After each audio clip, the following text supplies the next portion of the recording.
Taga-La Union ka? Ma'am. Ano pa yan, Ilocano? Oo, purong-purong Ilocano. Ako'y Bicolana. Taga Camarines Norte. Layo. Oo, Bicol.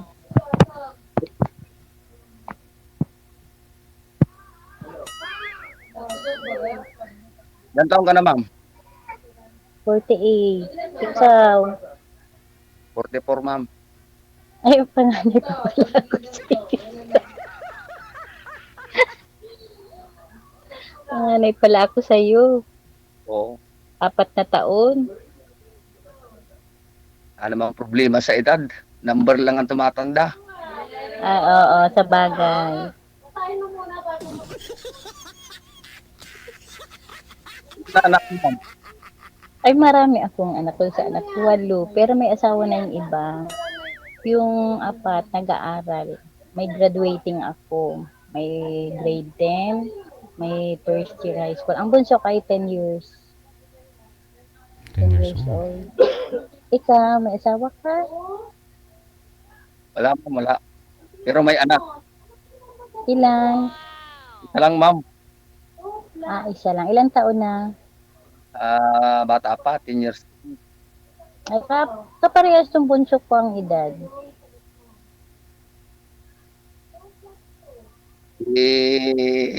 Nabiyudo. Mm, ako ay mahigit pa lang 2 taon na balo. Pareho tayo, 2023.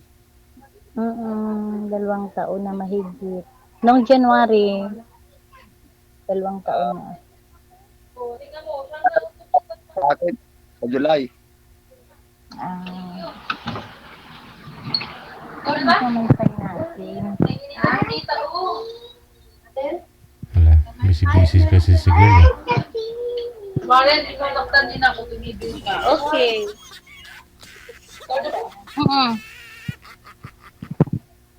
Ano po yan, ma'am? Mga anak po ninyo? Apo? Ano?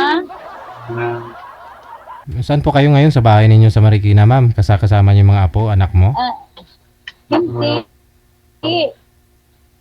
Nante ko ako. Saan? Pauwi na ako ng Bicol bukas. Wala na. Wala nang signal. Ako dumaan muna ako dito sa auntie ko sa pinsan. Ano daw po sabi, sir? Hindi ko naintindihan.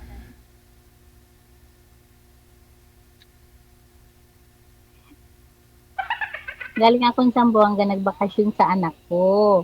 Ngayon, umuwi ako ng Bicol. Dumaan ako dito sa Manila sa pinsan ko sa casa auntie ko.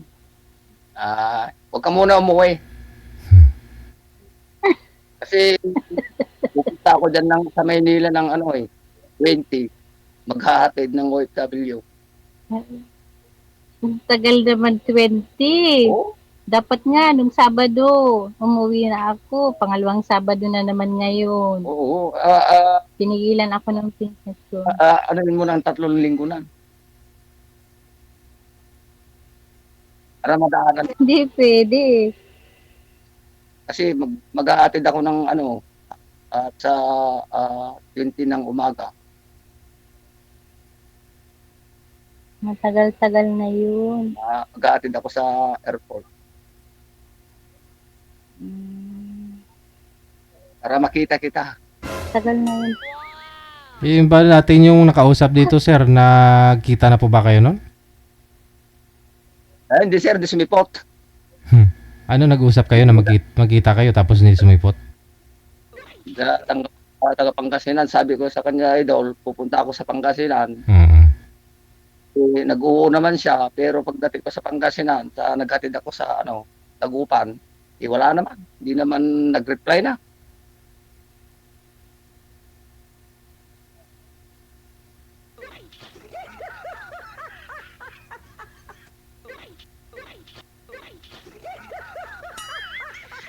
Hindi pwedeng hindi ako umuwi bukas. Talagang at may aasikasuhin ako sa Bicol.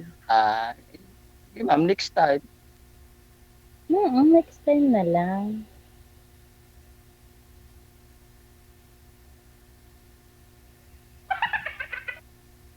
Salita ka, ma'am.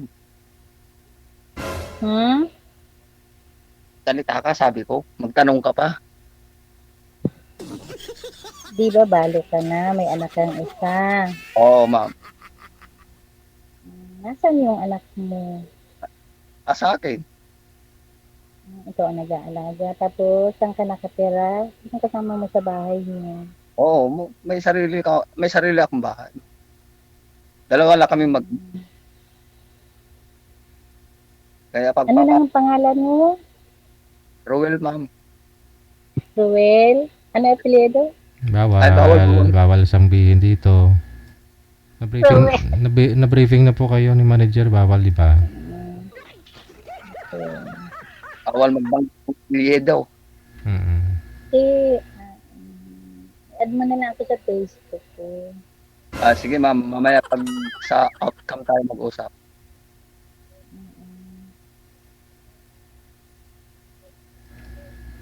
May mga manliligaw po kayo ngayon, ma'am? Ay, wala, DJ. Wala. Simula nung mamatay yung asawa ko, Oo. ay hindi ako nag-isip maghanap ng boyfriend. Dahil yung mga anak ko ang iniisip ko nag-aaral sila. Gusto Ay, ko silang kapag-aral. So hanggang ngayon, Wala ganun po akong yun. boyfriend, kahit isa. I mean, manliligaw. Eh, siguro may nakakagusto ay Ah, baliwala lang naman sa akin. so hindi pa kayo ready mag-asawa, ganun.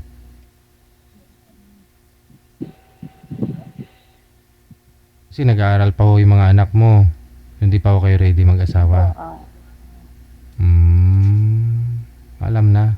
Gusto ko boyfriend.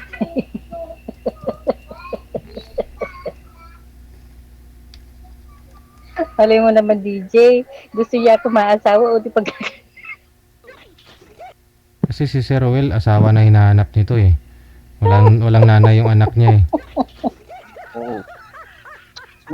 Na naman yung may makakasama ka sa buhay mo.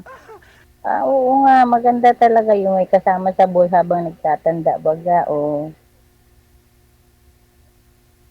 Anong trabaho mo? Tricycle driver, ma'am. Tapos, ganon. Kasi wala na yung father ko eh. Ako na yung... Tapos yung yung tricycle, sarili mo. Tagapagmana yan si Opo, Sir.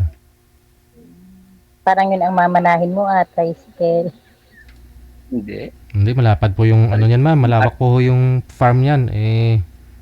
Nagkwento niya na po yan kasi dito last month. Nung sumali Oo. siya.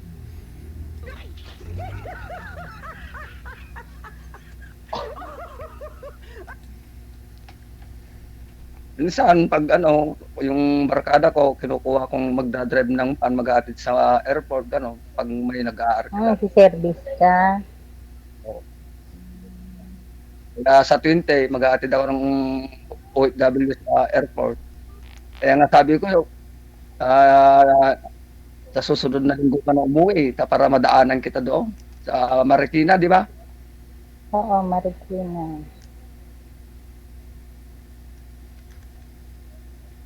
Ikita tayo sa Tapos ocean. ilang araw ka dito pag nagpunta ka? Pupunta kami ng 20, baka makauwi na ako ng hapon ng 21. Balikan ka lang. Oo, balik.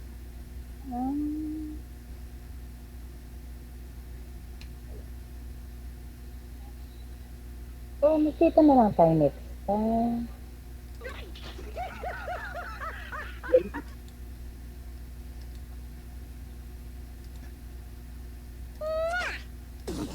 Nasaan yung anak mo? Nandyan? Wala kang naglalaro, nagsi-cellphone.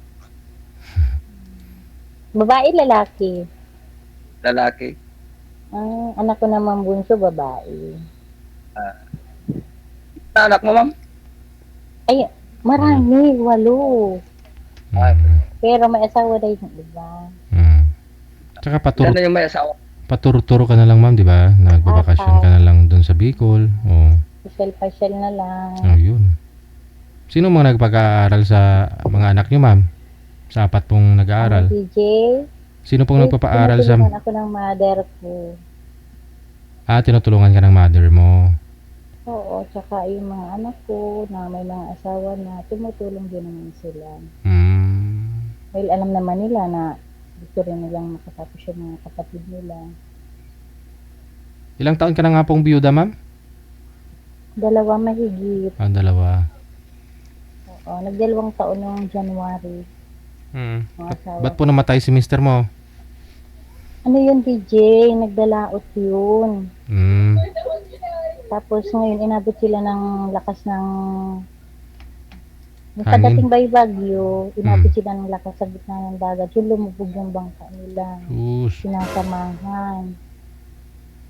Pero nakuha pa rin namin yung 3 araw, lumutaw siya na burulan pa din. Ah, nga lang hindi nakasurvive. Mm. Eh, siyempre, malakas yung hangin, tsaka lumaki agad ang tubig, kaya hindi talaga sila makakaligtas.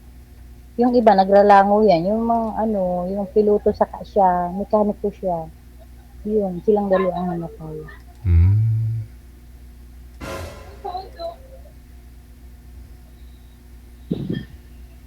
Yung sa'yo, sir, isa lang po anak ninyo. Okay lang po yan na isa lang po yung anak mo, tapos ikaw yung tatayong tatay sa 8 anak ni ma'am?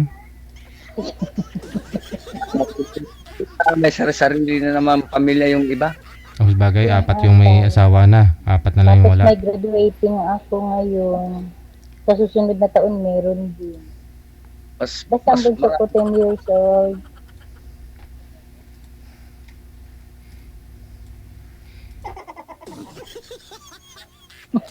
Nahagas ka at marami kang pakainin. anong problema yan, ma'am? Magtutulungan. Oo. Ilang taon na nga po yung anak mo, sir? Nag-iisang anak mo? Yan, 10. 10 pa lang. Saan yung nanay? Wala na. Na, Sumakabi ng buhay na, DJ. namatay na rin? Namatay din. Oo, patay din. Ano naman Di kinamatay? pareho pala kami DJ Balo. Oo. Ano ang kinamatay, sir? Komplikasyon, idol. Hmm. Ay, may nag-request, ma'am. Oh. Tanggalin niyo daw po muna yung eyeglass niyo, ma'am. Baka, oo, para makita yung beauty mo. Oo. Yan. Oo. Hindi mukhang mas bata ka pa kay sir. Kasi kung naka eyeglass ka daw, nakasalamin ka, mukhang may edad ka kay sir. Eh, di pag tinanggal mo, mukhang bata ka na sa kanya. O, kasi 4 na taon lang naman yung Yung tanda kinatanda sa mo. atin. Mm.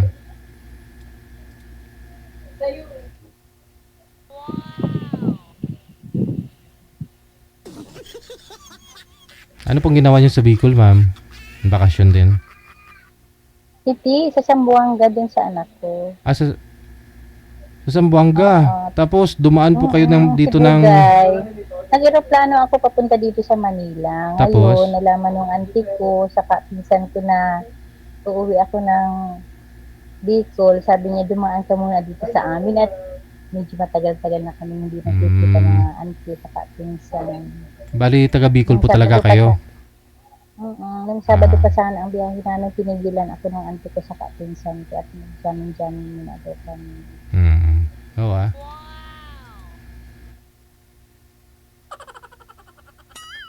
Kaya yun, bukas magbibiyahe na kami papunta sa Bicol.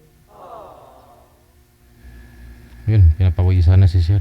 Umalis ka na nga po dyan ngayon, sir. Pwede ka nang lumuwas ng Maynila. Punta ka na dito kay ma'am. Sir, hindi pwede. Kasi 20 pa yung schedule ko na papunta airport. Yung anak niyo pa Hindi, ba? Kasi pag nasa airport ka, tawag-tawagan na lang tayo kahit hindi tayo magkita. sige. Sige po, ma'am. Kasi bukas po, idol, bibiyahe kami ng Bulinaw. Bulinaw. Sige-sige lang din ang biyahe mo. Oh, kasi Sipag mo naman. yung ma'am, pamilya. Mm. Antayin mo na rin, gano'n. Ako din ganyan pag sige din lang gawa-gawa ako para kahit pa paano may pagkakakitaan. Oo. Kung walang party, wala kang mamamasada. Ano po ba trabaho niyo sa Dahil province, ma'am? Dahil matyaga din naman ako kahit tinutulungan ako ng mother ko. Ay, ano pa din ako ng para sa sarili ko. Ano po ba trabaho ni mother niyo, ma'am? Ba't siyang nakakatulong sa inyo? Ilang taon na Nasa siya? ibang bansa siya. Oh, Kaya nung mamatay yung asawa ko, parang ako na ang tinutulungan niya at wala nang magbubuhay sa akin. Kaya siya ang tumutulong sa akin. Saka yung mga panganay yun na anak ko, tumutulong din naman sa amin, sa mga kapatid niya.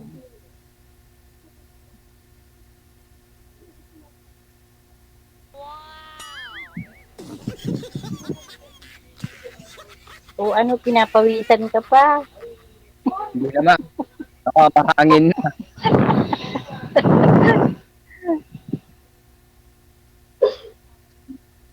Kasi dito, mainit kasi dito sa amin eh. Laon- La Union. Marami diyang palayan, ano. Puro ano to, pananim dito, palay, ano, yung mais na ginagawang chapsoy, parang young corn, ano. Ang mama ko taga dyan sa Isabela naman. Sabi lang, ayos. Malayo naman yun dyan. Puntang Tugigaraw na yan. Malayo na. Panggalatok na yan. Sa amin, ang pinakamalapit, yung Baguio talaga. Mga kalahating oras lang ang biyahe. Malayo kayo sa Pangasinan? Malapit na. Oo, may bahay din din ang mother ko. Nandiyan ang mga lolo ko. Saan ba na Pangasinan, ma'am? Santa Maria, Binalunan. Malapit na kami dyan. Mga 2 bayan lang. Papagtasin mo. Kasi Binalunan, Posorobio, Sison, Rosario na. La Union na. Pero dito sa Bicol, malayo kayo. Ano? Oo, kayo. Malayo. Para ako dyan ng Bicol. Sa may Matnog, Sorsogon. Malayo naman na yun sa amin. Something na yun. Papunta ng Bisaya. Oo, kasi yun, ang misis ko, taga Bisaya. Bisaya ang misis mo? Oo, taga Tacloban. Ay, ang asawa ko rin, Bisaya. Taga Leyte, Biliran. Oo, taga Tacloban. May Tinaugan. Pero ang pinakasyudad nila is Tacloban. Doon ka. Tapos, pagbaba mo, sasakay ka na naman ng bansa. Itatawid ka sa ilog. Doble-doble ang sakay, oo. Doble-doble. Kasi kung pupunta ka ng Tacloban, siyempre yung sakyan yung bus, isasakay sa Roro. Tapos pagtawid yun din ang sasakyan ninyo. Oo. Malayo. Malayo pa, matagal pang oras natin. Opo, 5 oras pa, ma'am. Marami pang dapat itanong. Opo.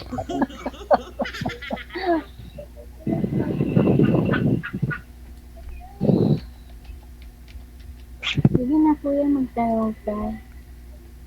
Wala na. Paalam na tayo kay DG. Ano mo na lang ako sa Facebook.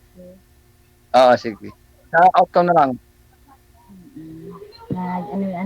Chat na lang tayo o video call. Wow. Yes, ma'am. Idol. Paano na? Maraming all. Nainitan na si ma'am eh.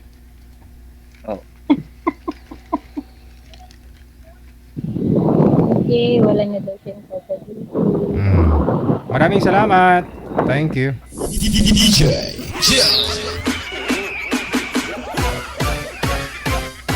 Medyo nainitan na si madam. Nainitan na sa usapan nilang dalawa.